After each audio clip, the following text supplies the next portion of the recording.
코로나가 교회에 위기를 가져왔다. 여러분 그 말에 동의하십니까? 근데 우리가 궁금한 게 있습니다. 교회의 머리신 예수 그리스도의 교회가 왜 위기인가?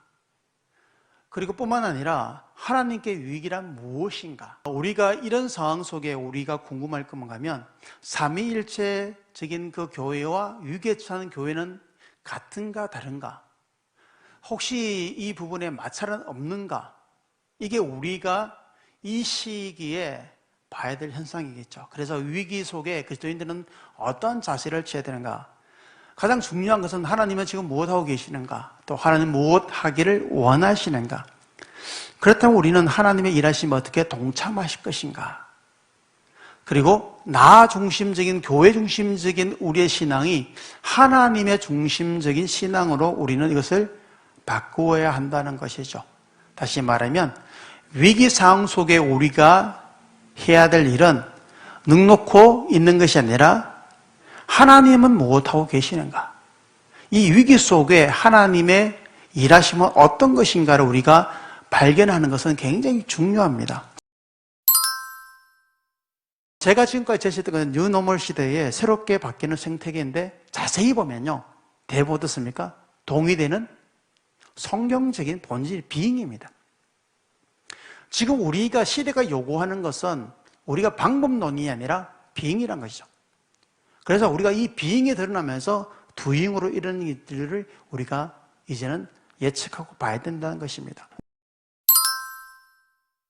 이 포스트 크리스천즘과 포스트 모던과 다양한 세대의 공존한 문화 차이를 가지고 있는 이 세대에 이런 문제점이 있는 이 현상에 바로 코로나가 터진 거예요. 지금 우리가 좋은 환경, 좋은 시절, 그리고 우리가 아무 어려움이 없는 시대에 코로나가 터진 것이 아니라 이런 사실은 우리가 문제를 가지고 있는 상황에 이런 어려움이 터진 것입니다. 교회의 중심에서 하나님의 중심으로 조치를 회복해야 됩니다. 우리 교회가 이 시대에 무엇을 해야 하는 질문보다 우리 안산동산교회가 지금 무엇을 해야 되는가라는 질문보다 하나님은 이 시대에 무엇을 하고 계시는가? 하나님은 나를 통하여 안산동산교회를 통하여 무엇 하기를 원하시는가? 어버드는 예배 공동체입니다. 교회는요, 예배가 회복되고 예배의 중심은 예배 공동체입니다. 그리고요, 그리스도의 몸된 공동체입니다. 그리고 선교적 공동체, 하나님의 나라를 세우는 공동체입니다. 그리고 제자를 세우는 공동체입니다. 교회가 행사를 했습니다. 그죠? 근데 이제는요, 성도가 중심이 돼야 됩니다. 다시 말하면 성도가 섬기고요, 성도가 빛과 소금으로 살아가게끔 해야 되고요, 성도가 영향력 있고 성도가 선교하고 그 성도가 복지하고 그 성도가 그 속에 살아갈 수 있도록 이제는 성도 중심의 신앙과 성도 중심의 문화가 일어나야 된다는 것이죠.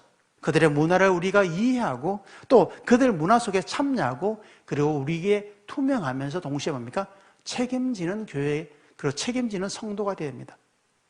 우리가 이렇게 하지 않으면 더 이상 왜곡되어 있는 교회의 모습이 세상은요, 받아들이지 않습니다. 자기들의 영업 행위로 생각합니다. 우리는 전도지만, 우리는 그들의 영혼 구원이지만, 그들은요, 영업 목적입니다. 그렇게 이해할 수밖에 없는 세상이 되었다는 것이죠. 성도의 성장에 관심을 없는 부족한 교회는요, 이제는 앞으로 교회는 외면받게 됩니다. 성도가 세상의 각 영역에서 빛과 소금의 자리에 설 수 있도록 목회자와 교회는요, 영적인 지도자인 동시에 멘토가 되고 교사되고 때로는 트레이너가 됩니다. 우리 각 세대가 가지고 있는 그런 문화, 이런 부분을 세대마다 그 문화를 인정하고 그 공동체에서 통하는 것을 만들어 줘야 된다는 거죠. 그걸 인정해야 됩니다. 그리고 산업화 세대, 386 세대가 가지고 있는 가치관을 이제는 포노 사피엔 세대에 있는 이 세대에게 요구할 수 없습니다. 밀레니얼 세대에게 이것을 말할 수 있는 세대가 아닙니다. 이제는 어떻게 해요? 통합은요? 3세대를 묶어주는 통합이 아니라 아우르는 거예요. 조화로움. 이제는 각 세대들이 조화로움이 중요합니다.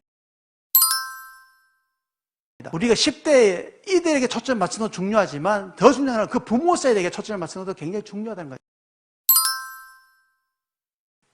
이제는 소통과 융합, 공유의 세대입니다. 그렇기 때문에 교회가 플랫폼을 하지 않으면 안 됩니다. 그들은 대부분요, 엄마가 다니는 교회, 아빠가 다니는 교회에 다녔습니다. 내 교회가 아니고. 엄마가 믿는 하나님을 믿었고, 아빠가 믿는 하나님을 믿었지, 내 하나님이 아니었어요. 상상해보자는 거죠. 하나님은 동성교를 위해서, 하나님은 나를 통해서, 하나님은 우리 셀을 통해서, 하나님은 우리 교구를 통해서 어떤 일을 하실까 하는 상상력을 키워보자는 거죠. 그게 교회의 무한한 가능성을 열어주는 기회란 것입니다. 하나님은 지금 무엇하고 계시는가?